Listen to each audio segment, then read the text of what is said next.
గారిని వేదికపై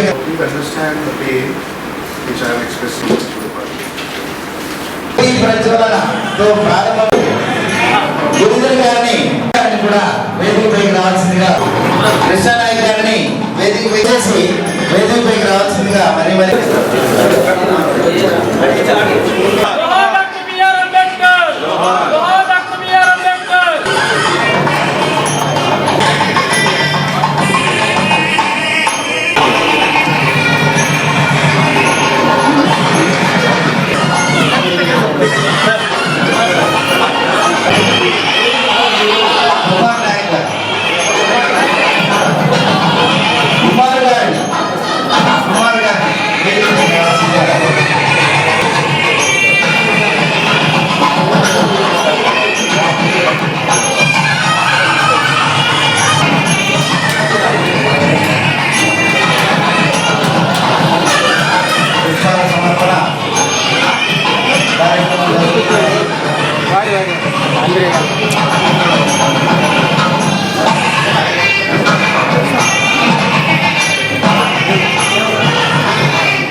secretary general ఐక్యరాజ్య సమితి నిర్వహించిన ప్రపంచ ఆదివాసీ దినోత్సవం గురించి ఐక్యరాజ్య సమితిలోని మానవ హక్కుల మరియు రక్షణ సబ్ కమిషన్ చిత్తూరు జిల్లా గిరిజన సంక్షేమ శాఖ ఆధ్వర్యంలో ప్రపంచ ఆదివాసీ దినోత్సవాన్ని జరుపుకుంటున్నాం. అందరికీ ప్రపంచ ఆదివాసీ దినోత్సవ శుభాకాంక్షలు తెలియజేసుకుంటున్నాం. ఈరోజు ప్రపంచ ఆదివాసీ దినోత్సవం యొక్క ప్రాముఖ్యత మరి విశిష్టత, ఈ రోజునే ఎందుకు జరుపుకోవాలి అనే అంశాలపైన సుదీర్ఘంగా ఇంతవరకు నాకు తెలియజేయడం జరిగింది. ప్రపంచ ఆదివాసీ దినోత్సవం యొక్క ముఖ్య ఉద్దేశం అడవి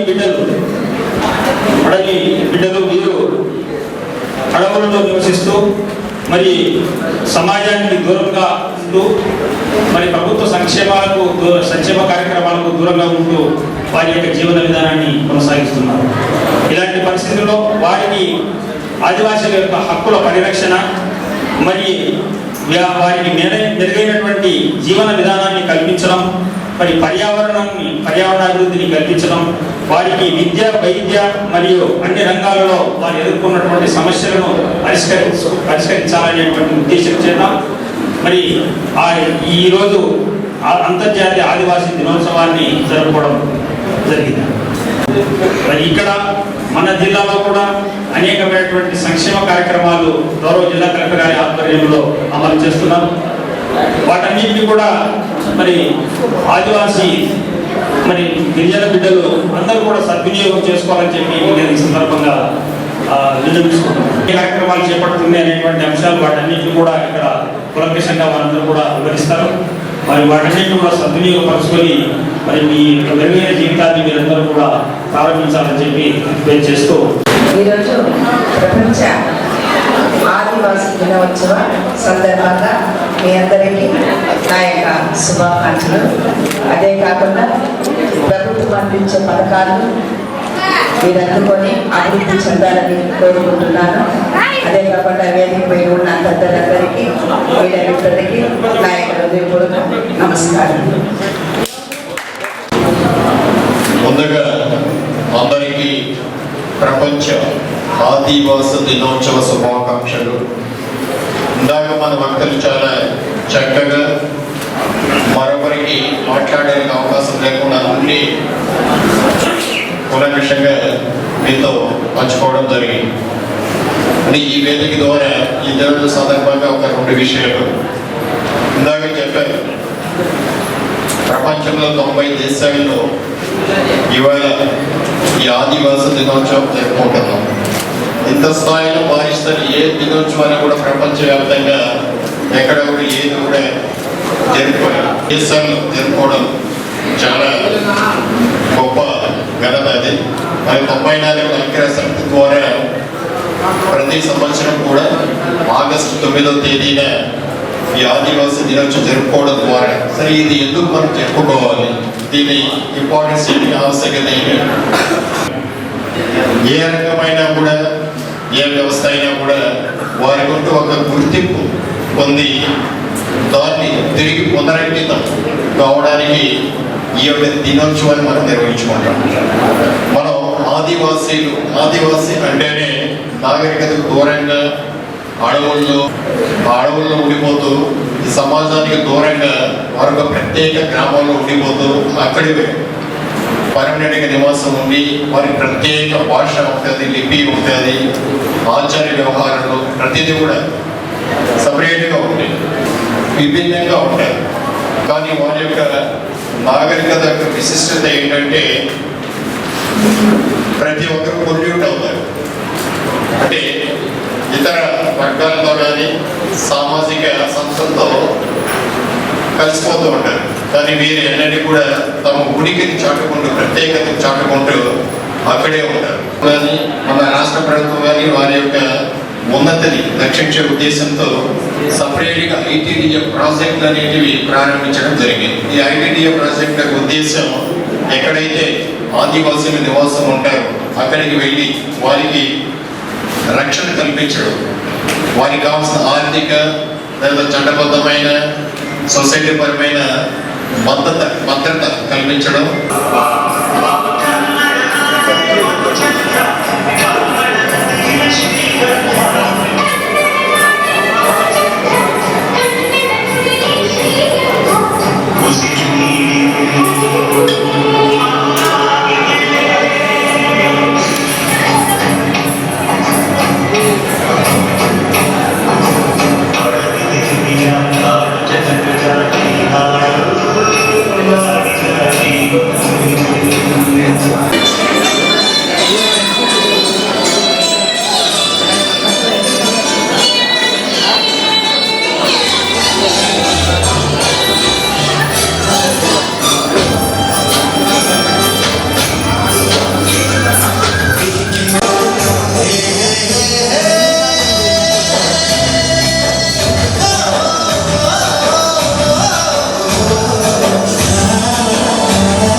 పేరు మూర్తి, జిల్లా గిరిజన సంక్షేమ శాఖ అధికారి. ఈరోజు ఆగస్టు 9 ప్రపంచ ఆదివాసీ దినోత్సవం జరుపుకుంటున్నాము. ఈ సందర్భంగా హాజరైన పత్రికా విలేకరులు, ప్రజాప్రతినిధులు, ప్రజలు, ట్రైబల్ ప్రజలు, స్టూడెంట్స్, కల్చరల్ ప్రోగ్రామ్స్లో పాల్గొన్న స్టూడెంట్స్, పాల్గొన్న ప్రతి స్టాఫ్, ఈ ప్రోగ్రామ్కి సక్సెస్ చేస్తున్న ప్రతి ఒక్కరికి ధన్యవాదాలు తెలుపుకుంటూ ఆదివాసీ దినోత్సవ శుభాకాంక్షలు తెలుపుకుంటున్నాను. Thank you.